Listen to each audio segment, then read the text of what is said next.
nandito tayo ngayon sa Nathan Phillips Square dito sa downtown Toronto para sa Holiday Fair in the Square. Sobrang lamig. Woo! Yan. So every year po ay naglalagay ang City of Toronto ng ganito para sa publiko. Yan, maganda dito. So ito pa ay nagsisimula ng December 2 ata hanggang December 23rd lang bago mag-Christmas. Pero yung ice skating rink na yan is open yan hanggang January or siguro hanggang February. So ngayong taon nakapunta ako dito ngayon kasi last year, ang alam ko nag-open sila last year eh. Pero kunti pa yung mga ganyan. So hindi pa siya marami kasi dahil nga sa COVID ngayon lang ulit nabuksan ng ganito sa publiko, ganito karami. So 2020 sarado to. So ngayon ulit 2021 and 2022 binalik na nila. Pero mas marami ngayong 2022. So bago magtapos ang taon ng 2022 at least binalik na po nila to. Ang ganda.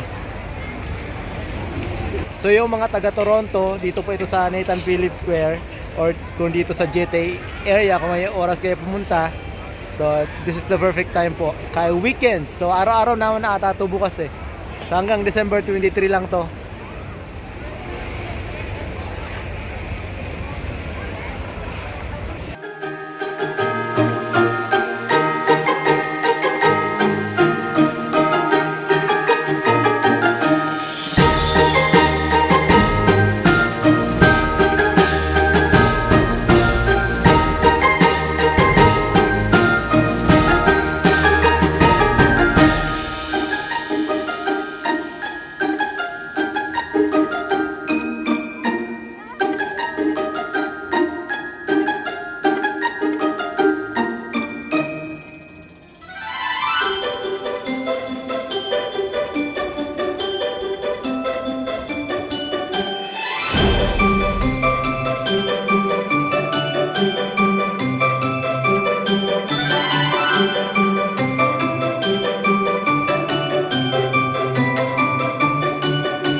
ang video mo. Tsaka.